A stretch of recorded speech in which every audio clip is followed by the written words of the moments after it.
بانوی خانه ام، یار دردانه ام. بانوی خانه ام، یار دردانه ام. دیدمت پشت دری، چون قلبم شعله بری. دیدمت پشت دری، چون قلبم شعله بری. ویلا ویلا ویلا ویلا، ذکر سما. اگر بری کنار قبر امام هشتم، مادر او زهراست. اگر بری کنار قبر سید الشهدا، مادر او زهراست. اگر بری در قبر بقی، مادر اون 4 امام زهراست. اگر دنبال امام زمان بگردی، مادر اون صدیقه کبراست. همه همتتون را در خدمت به فاطمیت صرف کنید، فردای قیامت خواهید فهمید. پیغمبر فرمود به دخترش: الویل کل الویل، ویل کل ویل برای کسی است که به تو ظلم کرده. این یک کلمه دوم اینه: والفوز العظیم لمن نصرک. فوز عظیم برای کسیه که تو رو یاری کنه.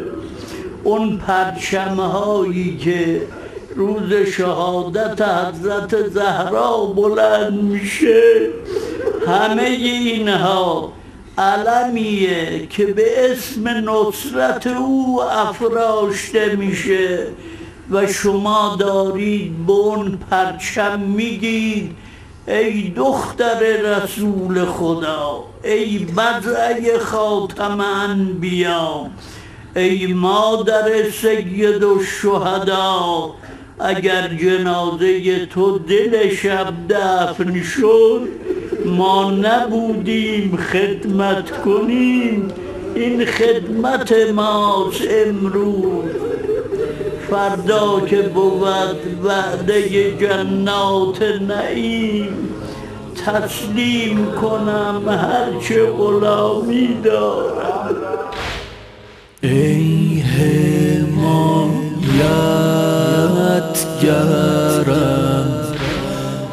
بهترین یاورم. ای تنها هست علی، رفتی از دست علی.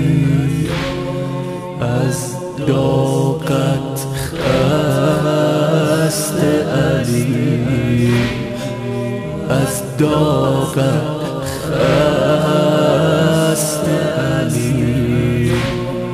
با دست خسته علی، با دست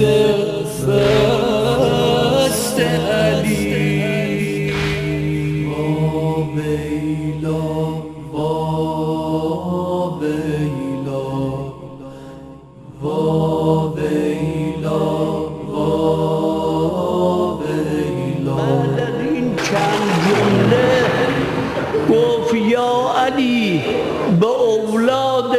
من تا قیامت سلام مرا برسون.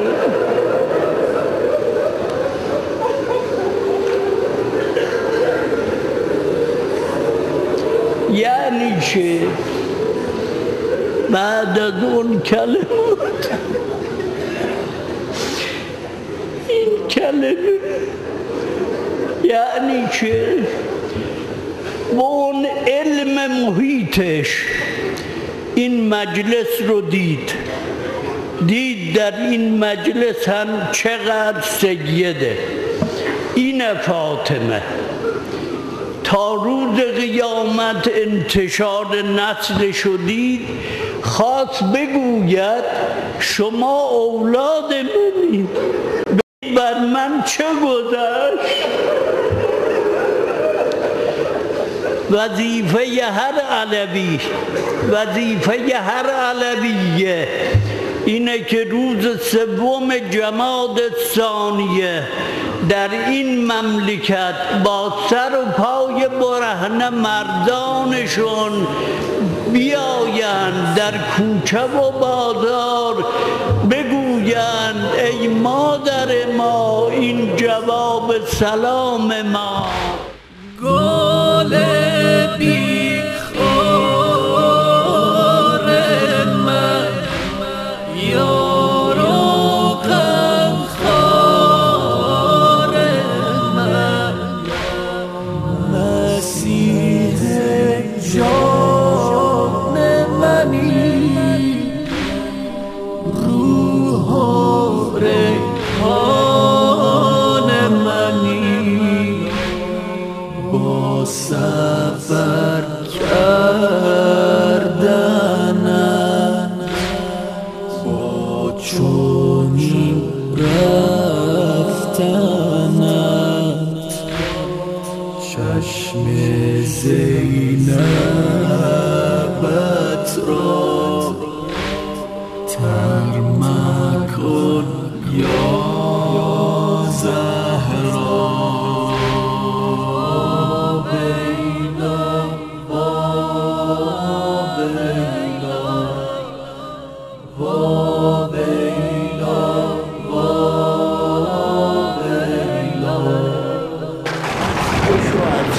که قبر کشید همچنون که دست رو کشید حاج علیه الحور. اون هم چه کسی که دنیا و آخرت را از دست داده فقط خدا. اون چه هست در نظر او نه بهشت نه جهنم نه دنیاست نه آخرت، فقط ذات قدوس حق. یک همچه قلبی یک همچه روحی وقتی دستشو کشید حاج علیه الحوض گفت ای کاش من هم مرده نفسی علی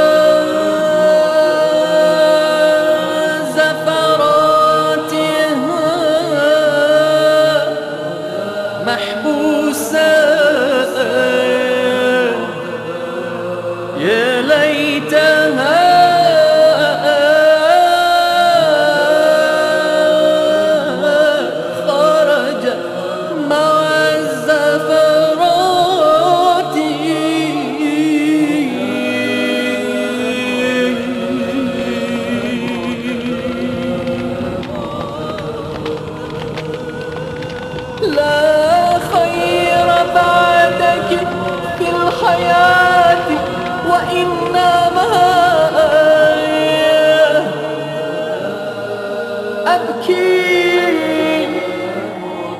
أبكي مخافة أن تقول حياتي